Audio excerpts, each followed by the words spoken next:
Okay, guys, we are live. It is Friday night. It's 8 o'clock, and that means one thing. It means LFC chat with two legends in the house. Keith at Eaton Ryan on Twitter and Jack at Anfield Road TV. He's rebranding. The legend continues. Look, guys, it's been a weird week. It's been a crazy week. It's been a crazy start of the season. 3 games in, and we've got 2 points out of a possible 9. Tomorrow we've Bournemouth at 3 o'clock at Anfield, and that is a must-win game for the Reds. I heard Klopp today, this presser, there won't be any difference. We won't get a Jota coming down from the clouds. We won't get anybody like that. It's the same squad again. Will he change it? We'll talk about Bournemouth in a few minutes, but I want to get Jack and Keith's regurgitation of the shambolic display on Monday night at Old Trafford. We have to go back over it. We will. What do you think? Keith, I haven't talked to you really since. What was your take on Monday? I think it was shit. I think it was very shit. I fucking agree. I think we started quite well. Listen, it's just we're not used to being in football matches like that where we're absolutely, dominated, outran, outfought.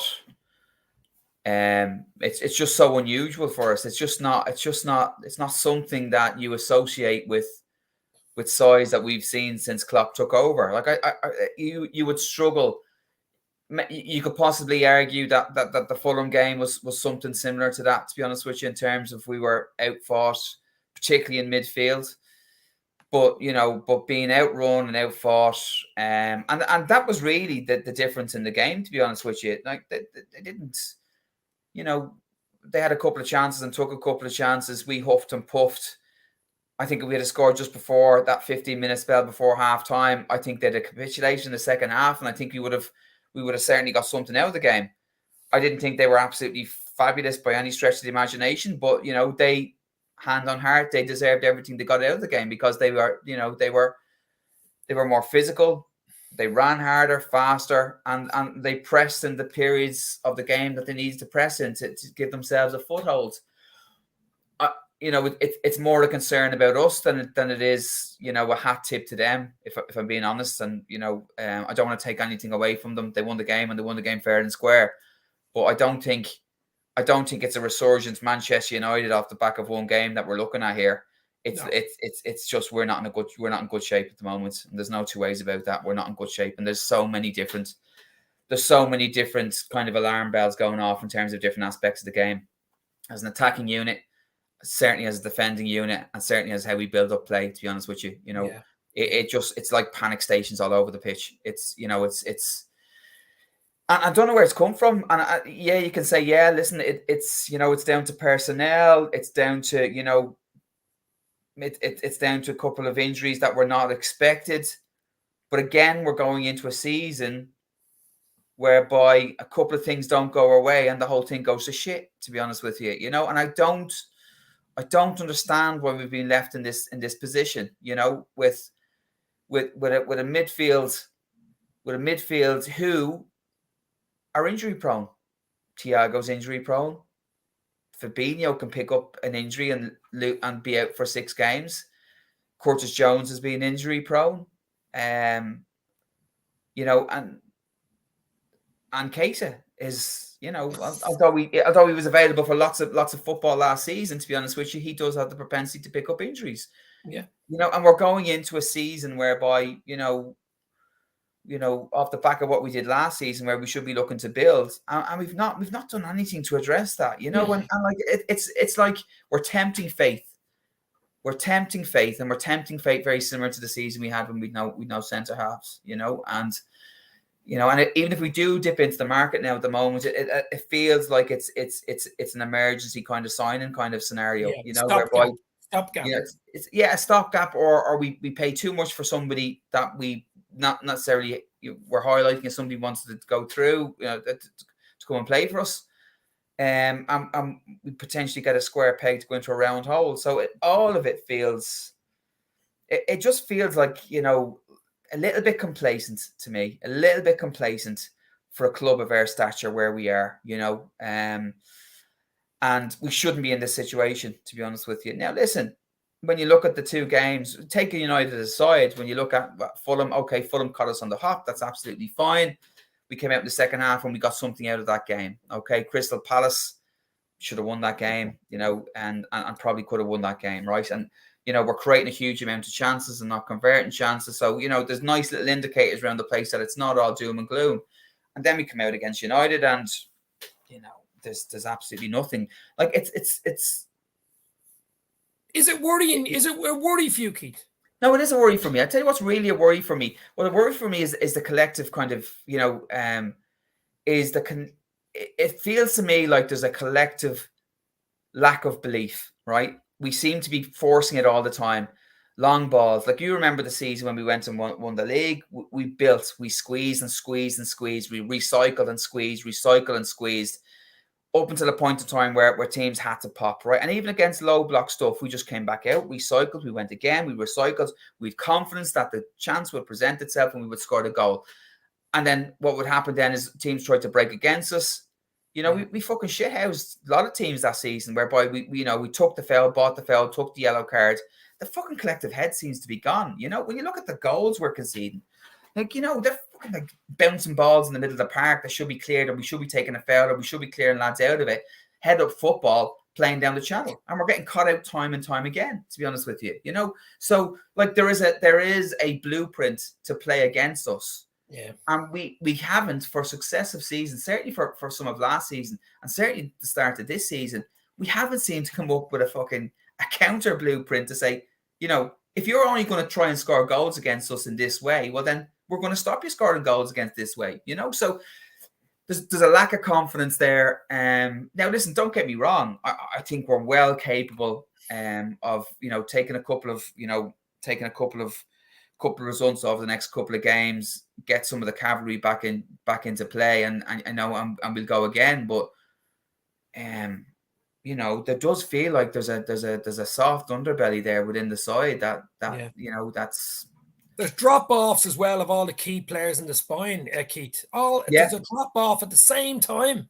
It's unusual to get drop-offs. And even Van Dijk, there's a drop-off in Van Dijk's presence there. You know what I mean?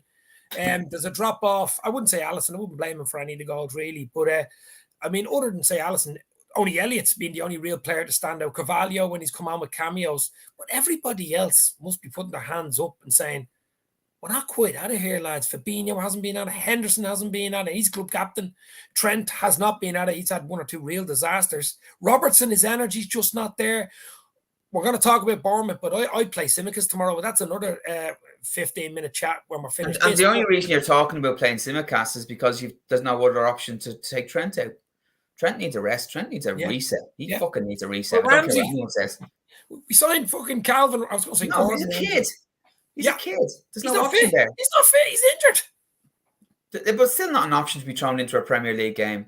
Like I think Trent needs it. You can play Milner back there, can't you? Gomez back there. Yeah, you can play Gomez back there as well. To be honest with you, you can play Gomez back there.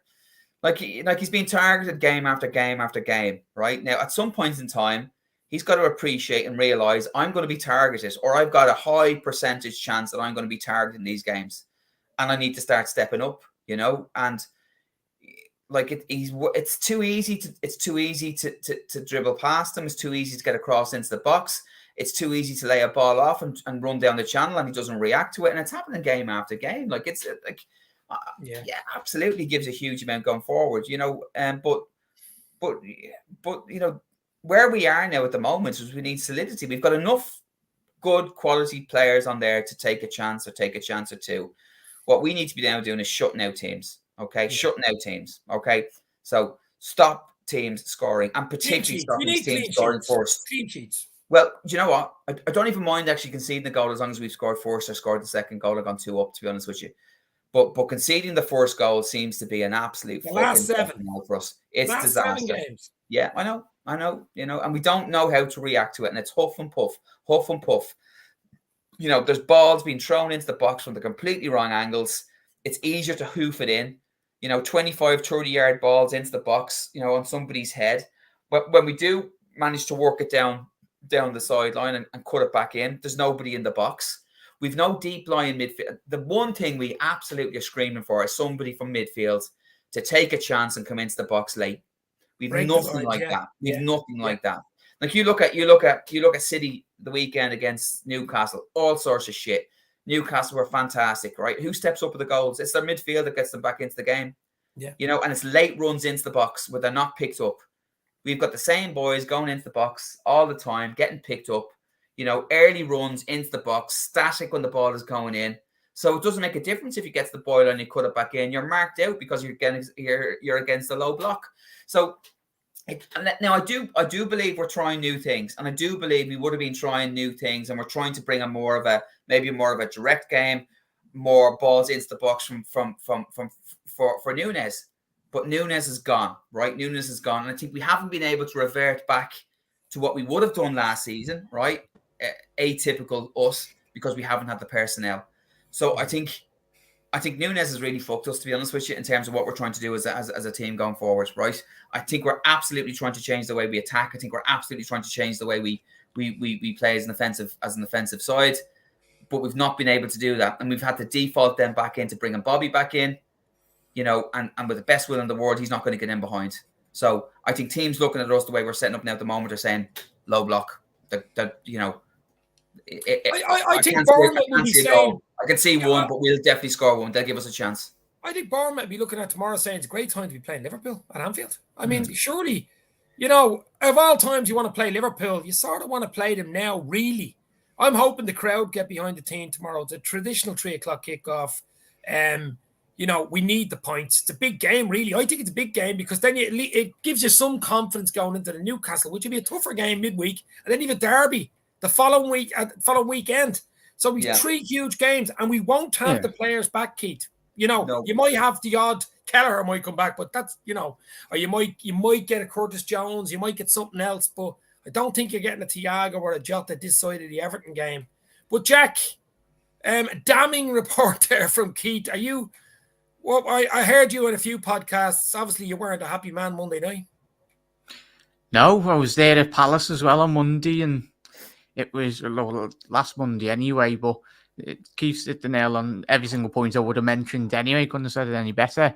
And when he was alluding to the players that we haven't got in our armoury, we've got rid of Origi. He would have been obviously getting an opportunity. He's gone. Minamino, as much as people said, obviously never would have got a game. Another option for Liverpool. Nico Williams, everyone was lauding him. People were willing to let him go. And yes, you can't compensate for injuries within your squad. But when you actually peel back the layers, and it was quite obvious for like the last 4 or 5 seasons, Liverpool, if our starting 11 or starting 12, 13 players are heavily depleted or injured, then we've got to be really concerned. I know, obviously, drawing comparisons with Manchester City's squad depth is quite ridiculous anyway, because we're never going to get to those levels. But in terms of when you look at teams in and around us this season, you've got obviously Arsenal, Chelsea, Tottenham. They're all vying to make that bridge that gap of quality between Liverpool and obviously the teams. Those teams are trying to get up to Liverpool's level. But I think Liverpool being, as Keith alluded to, the midfield depth, we've been very static. I think Liverpool have made one midfield signing in the space of 3-4 seasons, and that was Thiago Alcantara, who prior to coming to Liverpool he'd only completed 1 season in 8, reaching over 30 league games. So the writing was on the wall prior to him. We didn't replace Gini Wijnaldum as much as people would like to criticise him. He was massively undervalued in a Jurgen Klopp system. In playing a holding role, his availability was fantastic. Yeah. And we've got an injury-crippled midfield, and Ox was going. He would have been going before his injury. I tell you what, if Liverpool weren't trying to get him out the door or out the football club, yes, we'll lose him next at the end of this season on a free transfer. But the fact that Ox is still collecting a wage at Liverpool Football Club over the space of the last 3 seasons, we got rid of Daniel Sturridge years ago, and Ox, when you look at Liverpool's midfield, he's probably that one midfield that potentially would drive on. It would be that break the driving line force. and get a goal. Yeah, but it's him and Naby have been an absolute disgrace in terms of their availability. I think all of us, as Keith said, we expected Naby to start because that's probably one of Naby's best games last season. Both yeah. times. He was playing Monopoly, I told you. He fell off his buffet playing Monopoly. I know we laugh about it, but what are Liverpool doing in the background, or like the medical staff to these players? Yes, you can talk about the amount of minutes, and of course, but City play very similar numbers of games, and they're not. Yes, you can talk about their depth, but the severity. Is it something to do with our training sessions? We all know Klopp really, really puts them through double and triple, quadruple fucking training sessions. I was going to blame last week. We were outran the other night. We were outran by United the other night. They looked tired, Keith. Out-sprinted, outran. That all comes from psychologically, though. That's all in the head, though, isn't it, boys? Psychologically, as Keith said, you've got to be in there straight again. And if you can't do it against Man United, what hope have we got going into the game tomorrow? Because, as you said, Dave, before, the players have got to warrant something on a football pitch. I think we've, the crowd will try its best in the first 5-10 minutes, but since with the Palace game when I was in the stadium, the fans, we were trying to get behind them, but at the end of the day, the players have got to do something on a football pitch. It was almost, the players were looking at each other going, are you going to do something? Are you? No. Yeah.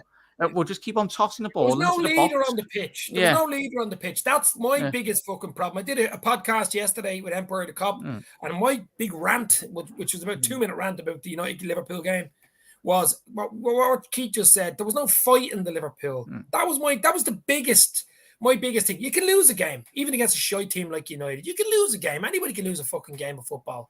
We've lost against even worse teams to United. I know that sounds weird, but we have. But it wasn't the loss. It was the manner of the loss. There was no fight. There was no running. There was no, I want the ball, you want the ball. There was no running back, tracking back, tackling. We're letting them, go all around us.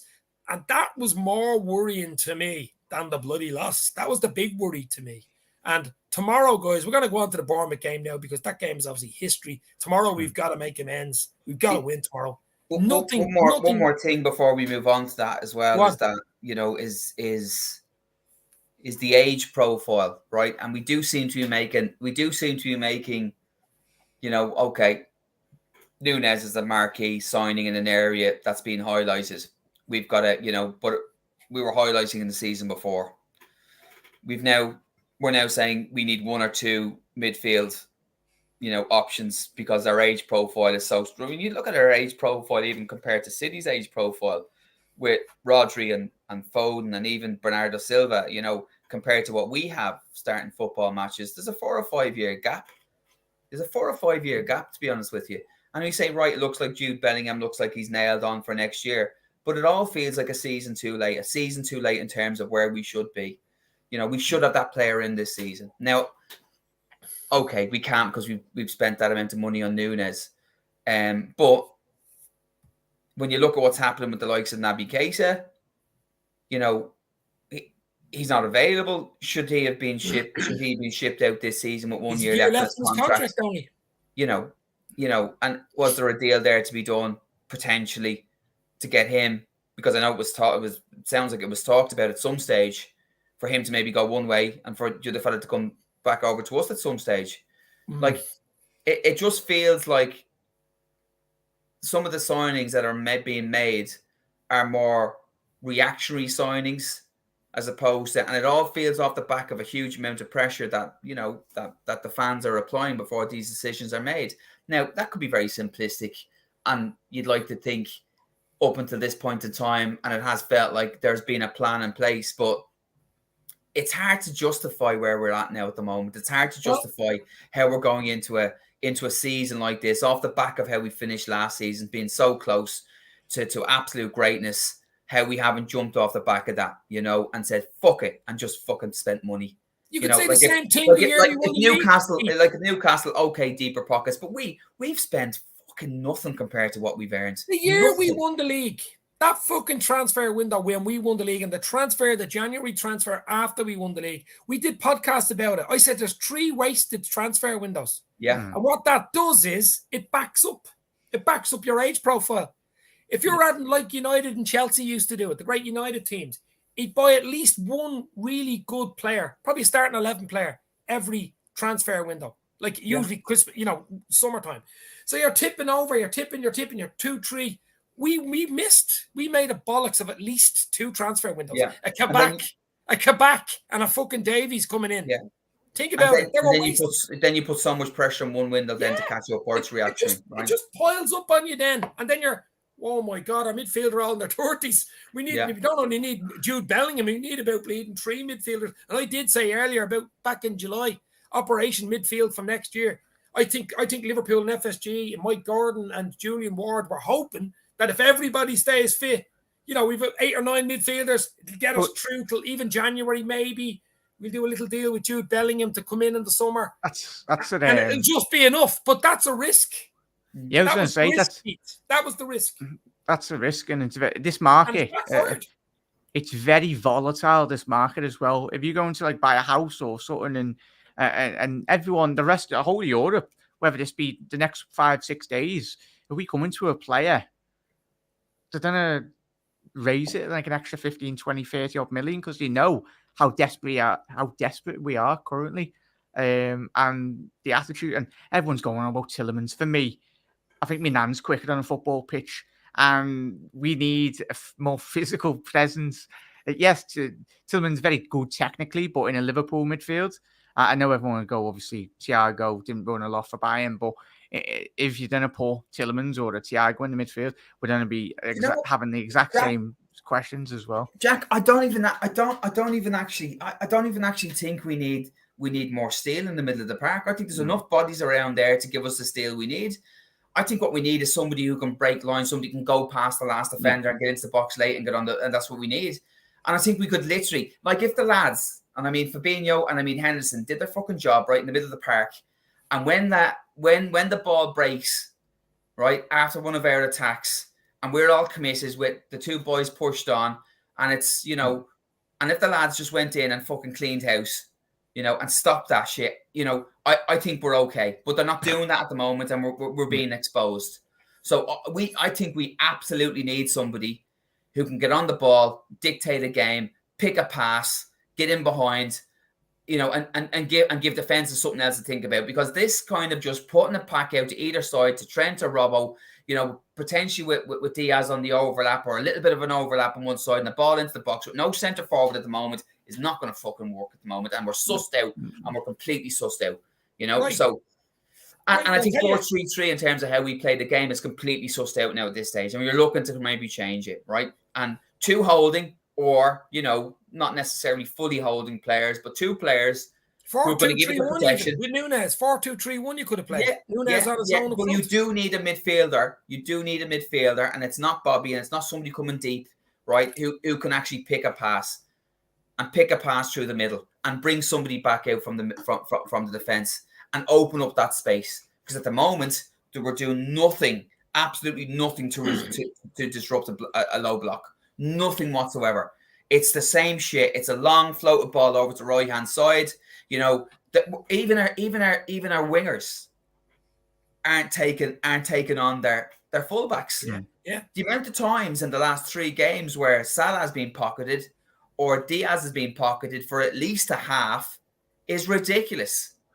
So that's Diaz keeps on coming inside, doesn't he, Keith? He keeps on coming inside, and especially against Palace, he was getting the ball and then coming inside, and then there was no communication in terms of Robbo, or I don't know if that's a language barrier or anything. Guys, look, we don't have many options, obviously. No. What do you do tomorrow? Do you play the same team against United and say, listen, the crowd will be on your fucking back if they want that?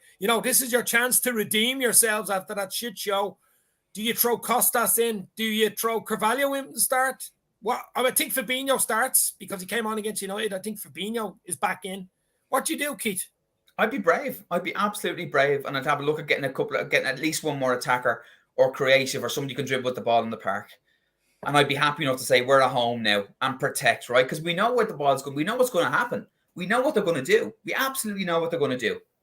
So I wouldn't go 4-3-3. I'd go 4-2-3-1. I'd go Henderson and Fabinho sitting in front, and I would throw on Carvalho, and I'd have Elliott on one side, and maybe have Carvalho playing the 10, and then and go it that way. But listen, because we're at home, we should be putting another attacker on the pitch. And we should be giving ourselves more opportunity to score goals. You know, like ultimately, Carvalho got into the right position and created the goal against United. It's his shot that rebounds back to Salah to score it. You're right. So, and I think it gives teams more things to think about. We should be on the front foot, and there's no reason why we should be playing 4-3-3. I don't think Bournemouth are in great shakes now at the moment either. Fucking hell, can't believe I just said that. You know, but but they're ahead of us in the table by a point. 3 points they have. I think everyone is. 2 losses. Yeah. So I think we should be brave. We should be brave with the limited resources that we have. You know, we should be brave. Look, Another option is to push Elliott a little bit further forward and try Salah through the middle, to be honest with you, because he's not getting enough ball. You know, fullbacks seem to have the measure of him. And maybe if we put him through the middle, he gets a little bit more opportunity. That's the other option. No, Jack, what do you think tomorrow? I mean, it's a must win, but I'm thinking he might go the same fucking team that he played against United and say, listen, redeem yourselves here, lads. He's made a bollocks of fucking... Can't start Milner. Yeah, no, we look, can't. I Yeah, wouldn't. I'm just saying, what will Klopp fucking do? Milner's going to be on life support by the end of in another 2 weeks. Like the man is going to be on his feet. I don't blame Milner. I don't blame. Yeah, Milner. and that's the thing, though. You've got, you know what I mean? Like, Milner's getting tossed in there, and then he's getting criticised by fans and everything. It's like the man himself doesn't really want to. He's not going into this season going, oh yeah, I'm going to be playing in excess of like 40 games in the calendar season. He himself, but at least he had a bit of a bottle against Man United to give Henderson a word. Endo should have been the one giving the orders, not Milner. I know Milner's vice captain and that, but even still, like, it's like, as Keith alluded to, Henderson for the first 3 games into this league season, there's been a ball bouncing, and we conceded twice off it. Where he jumps up in the air. Yeah, Did you ever see that one? The Palace one where he loses. The seal in the water. You know when the seal jumps up in the air with the water. That's basic fundamental of being a footballer. You're in the Premier League. Just trap the ball, or even shit like that can happen, right? You miss the bounce, the ball bounces off, but as soon as you see him going past you, and you know you're the last line defense and they're in your back too, you fucking pull him down. You take a yellow. You fucking rugby tackle him. You take a yellow. You know, you just don't just fucking stand there looking at them. You know, just like we were so good at that. We were so good at that a couple of years ago. We were absolutely shithousing teams out of it, to be honest with you. But we were doing that off the back of scoring first. There's very few games where we had to come from behind, right? And we just need to make sure, even if it takes going to the 60th, 70th minute, which we used to do, which is grind teams down. No stupid force in the game, stupid balls into positions whereby you're going to leave yourself exposed, recycle. But do we have the personnel to be able to recycle the ball that often, right, in a game of football through the middle of the park? That is the question, right? That's the question. That is the question. You know, so and I'm not too sure we do without a Thiago sitting in there to be able to just pick those passes, pop them around the corner. It all seems to be trying to get the ball forward as quick as you can. Fabinho, with the best will in the world, will break something up and pay off an easy pass. He'll break it up and he'll keep it simple. He'll break it up and he'll go forward. Henderson probably tries to do things that he shouldn't really be trying. He's forcing it too much. You know, so do we have the personnel to be able to give us that foundation to be able to just control a game of football? So if we are going to go into the market, right, to get a midfielder, we need to have somebody who can protect the football, get on the football, pass the ball, get on the ball, and potentially get in behind. And I don't know who that guy is, to be honest with you. You know, with what 6 days left in the transfer market, 5 days left in the transfer market, unless we go balls out. I doubt it very much, but you never know. You just fucking. No, do you know what the problem is? That I think we're going to be forced into doing something the way this looks now at the moment, and being forced into do this is the wrong way to do it. Isn't that the famous saying? That's an emergency fucking panic attack. And it is never really. It's a Quebec and it's a Davies type signing. You know, fella. That's listen. The other issue is all these boys will be back. They'll be back in 2, 3, 4, 5 weeks. There's an international break. I think most will be back except for Ox, really, after the international break. But we've 3 games coming up. There's 9 points at stake in the next 7 days, guys. I mean, if we were tomorrow, I think is tough. I think we've got to score first. If we let in another goal, an early goal, the pressure on Anfield, like a fucking pressure cooker. They've got to score, get on the tempo, the right tempo. First 10, 15 is really important to get stuck in, winning balls, anything like that. A goal is a bonus. If we can win tomorrow, it just gives you confidence for the Wednesday game at Anfield again. And then going into the derby. But if they don't get anything but a win tomorrow, I think their Wednesdays are they're a better side, Newcastle. You know what I mean? And it just must win. I'm a little worried. But look, I think we'll be okay in the long run. But back to the thing I was just going to say is all these boys come back and you sign some guy next week. This guy won't be kicking a ball tomorrow because he won't even probably kick a ball against fucking Newcastle. So you're signing him with one game left before all the other boys come back, which is probably the Everton game. And that's even if he signs in time.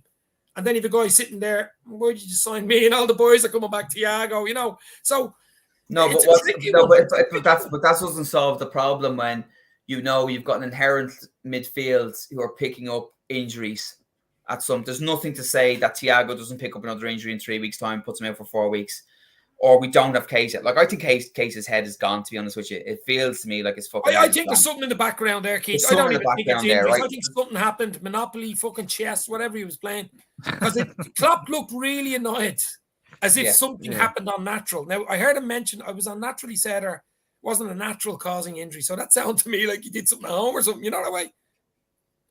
Which is like I'm not feeling it, and I'm after doing something, and I'm not feeling it. I'm not feeling it today. Yeah, I don't want to play. Sorry, I don't want to play. It's hard to say that for a Liverpool player, though. You know, I would never probably say that, but he's a year left. Listen, if something has happened like that, right, and you know, like at some point in time, you've got to say it can happen again. It can happen with Thiago. Fabinho's picked up injuries. Milner's 30. He's 175. Henderson's no younger, so we're going to rely on Curtis Jones, Carvalho, and Harvey Elliott to see us through for the rest of the season. That's what we're saying to ourselves. There's the worst thing you could be called, a Man United supporter at the moment. Fuck's sake. You know what I mean? To be honest with you, we can absolutely just turn around. We could absolutely turn around and win our next 7 or 8 games. No bother, right? No bother to us, to be honest with you. We've got that in us. I do think we'll turn it around. Don't get me wrong. We've got that 10-match win and run. And only really us and City have that, Keith. Yeah. Let's be real here. You know, Spurs and Arsenal, yes. Arsenal started well. Spurs are decent. But can they go 10 wins in a row, 12, 15 wins in a row? I don't think so. You know? We're going to have to go on a run like that, to be fair. But so tomorrow, guys, it still boils back down to the fact that, you know, we don't exactly feel like we're building in terms of the progression plan, certainly in midfield. Now, I do think up front, the progression plan was certainly there in terms of, you know, replacing Mane and changing the system from a 9 perspective. And they do seem to have focused in on that over the last, because we know now that Mane put in a transfer request or told the team he was leaving Christmas, right? So we know that. So that plan was put in place. But we don't seem to have put the same level of attention into our midfield, to be honest with you. Now, I think they thought they had enough. They had enough. Yeah, and do you know what? I think they thought they had enough because I think the plan was to move away from 4-3-3 and to have 2 holding, right? And then you've basically got Fabinho, Thiago, Henderson, Milner if you need them, right? And then it looks like it's a 4 in front of those guys. But you've got Thiago out, right? And we've not been able to bring in and execute whatever we've decided to do because Nunes has been out, right, in parts of the second game. So I think there's a couple of things that are after conspiring against us. I do think we'll figure it out. I do think we're probably still, you know, the second best team in the in the league. Yeah. I think we'll sort it out, but it has to be done faster. But it has to be done sooner rather than later, right? And sometimes you just got to bite the bullet and bring somebody in to maybe give you that bit of cover. I think there's a bit of pain, and after that pain, I think we'll be okay. I think this squad, this team. Fan base are too good. Sound like my dentist. Exactly. Take that bleeding tooth out tomorrow, will you? It's fucking killing me. It's killing me. So, guys, look, Jack, just before we go, Keith, if you have to run off, you can float. Just give me your scoreline tomorrow or your lineup or whatever. What do you think? Pretty much similar to United except for Milner, maybe? I don't think we can start Milner, to be honest with you. So I'd love to see us go a little bit more offensive and maybe look with Henderson and Fabinho in a 2, and then look to see what we can do to refresh up front, or even look at a diamond or look at something slightly different than what we're doing, to be honest with you. Because we're at home, just to kind of give Bournemouth because I don't think they're going to come out and do anything different to anybody else. That's the blueprint. I think they're not going to come out and try and play football against us. Absolutely not. So that's going to be the blueprint they do. So I'd like to see us do that. And let's just see. I do think we win tomorrow, to be honest with you. And it's probably, I don't see a score in 4 or 5 or anything like that. I said 2-0. I'm sticking with 2-0. I'm thinking 2-0. Yeah, I'm thinking 2-0. Any type of win, Keith will do, but fuck it. No, I'll take anything. I'll take anything. I'll take a walkover. An OG in the last minute. You can float if you want. I'll just get Jackie's opinion if you want to float off. No problem. Yeah, I can hear the oven beeping there. So go on. I'll talk to you tomorrow. Thanks for tomorrow, guys. Have a great night. Good talk to you all. Take care. Here's kid. Right, Jackie Budge, want your starting 11 for tomorrow and your scoreline for the big game at Anfield? 2-0, mate. Go with Keith. And any win will do. 2 on goals, happy days. Similar with Keith, I go, obviously, Ali in goal. Trent, Gomez, Van Dijk. Costas, I'd like to see come in. Fabinho. Elliot, Carvalho. And then I go Diaz, Firmino, and Salah. I know it's a bit more attacking. We're playing Elliot and Carvalho in midfield and on the side of Fabinho, but you're at home. You need to play attacking, expansive football. So, yeah, that'd be my mate. But just the thing with that, if we did play that, mate, we've literally got no one on the bench. That's and the thing about this 5, we've done loads of pods about it, during the summer about this 5 sub rules going to suit the team like Liverpool with all their players, all their midfielders, all their, riches and talents, but fucking nobody's there. They're watching from the stands, but there's nothing we can do about that. The only thing is, it can freshen up players. If Bournemouth are getting tired, even though they're talent-wise, they probably wouldn't be as good as Liverpool's, they can still, they can still freshen it up, that way. Yeah. It'd be a bit more level pegging.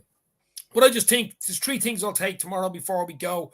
I just think we got to start fast first 10-15, Jack. We got to literally, from the whistle, like we used to do, get in, try kill them, try get an early goal, a few early chances, even pop 1, pop 2, bang, bang, bang, like we used to fucking do. I know we haven't got the same personnel, but it's so important we don't start lethargic and let in another early goal. Yeah. And you're running up the hill like fucking Stranger Things.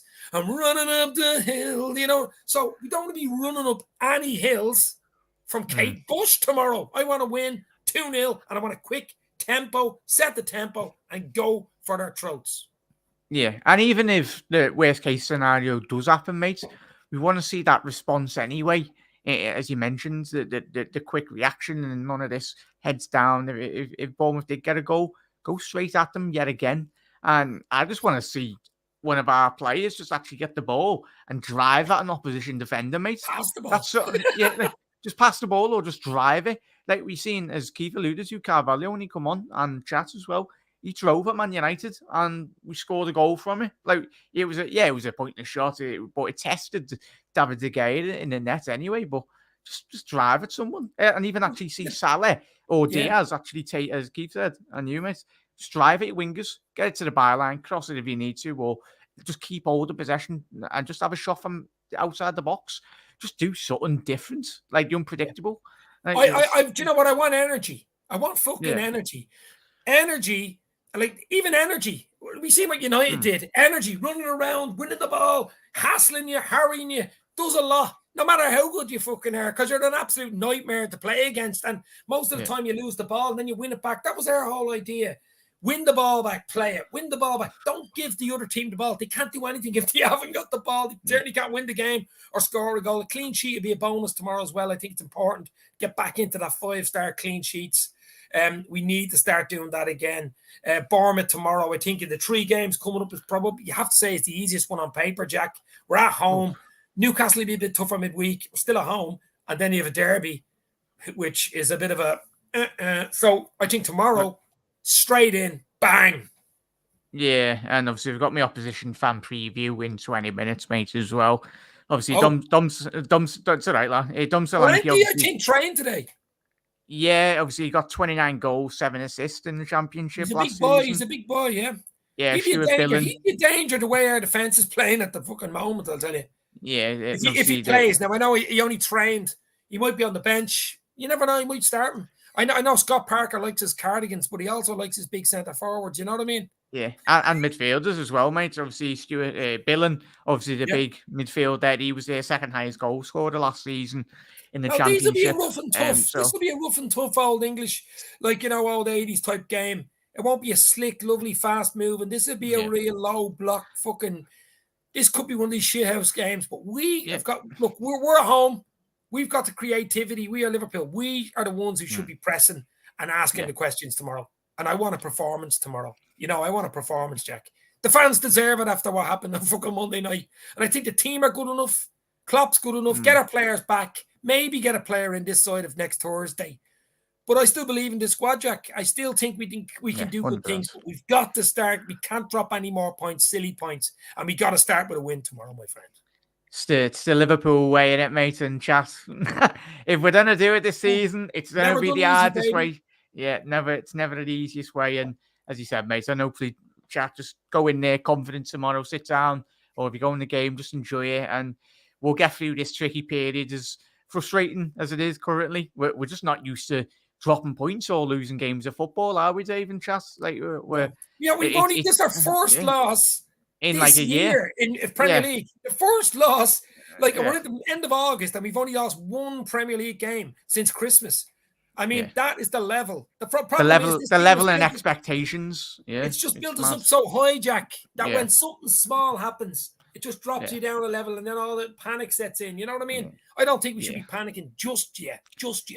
I think the Man United one tipped us over the edge again, just due to the fact that City last week dropped points against Newcastle. Yeah, and we said it last year. We've got to capitalize, and Lord behold, City have got Palace, who took 4 points off them last season. And I swear, if City somehow drop points this weekend and Liverpool don't capitalize, then mate, it's just going to be one of those years again, mate. Yeah. Well, look, there's still a lot to look forward to. The group stage as well, Jack. Just before we go, the group stage of the Champions League. Obviously, we've Glasgow Rangers, Ajax, and Napoli. I think Napoli's a tough one. They're all tough away. Ajax is a nice footballing game. Rangers will be tough up in Ibrox. We should be good enough for them, though. And, of course, Napoli away is a tough one. Yeah, Napoli not as strong as you were last season and a couple of seasons when we did play them. Go to, though. Apparently, it's a nightmare. Being an Aussie anyway. The outside skates, obviously Naples, and obviously the country, the capital, anyways. It's really nice, but in terms of football and atmosphere, it's one of those gritty stadiums, really. But obviously, I still think we should be good enough to get out of that group. Yeah, no, they've lost Koulibaly, they lost Mertens, they lost Insigne, they've lost obviously Allen. Not the same manager. But we should be confident. I think we'd be okay coming out of that. So, Jack, you're live now, what, in about 15 minutes? Yeah, 15 minutes, mate. Rabel's point of view show from the Bournemouth perspective. Guys, check into Anfield Road TV at 9 o'clock live. Jackie boy, give him a like and a share. Get him to 5K. Bring him into the 5K club. Yeah. He's almost there. Bring him into the 5K club. Guys, it's been absolutely brilliant. Big game tomorrow, 3 o'clock at Anfield. I'm going 2-0. I don't care once we win. It doesn't really matter, but I want a performance tomorrow, Jack. Keith was on earlier. Thanks to Keith. Thanks to Jack. Thanks for the comments. Stay safe. Hit the like. Hit the share. Let's beat Bournemouth tomorrow. Knock them out like Paddy the Baddy.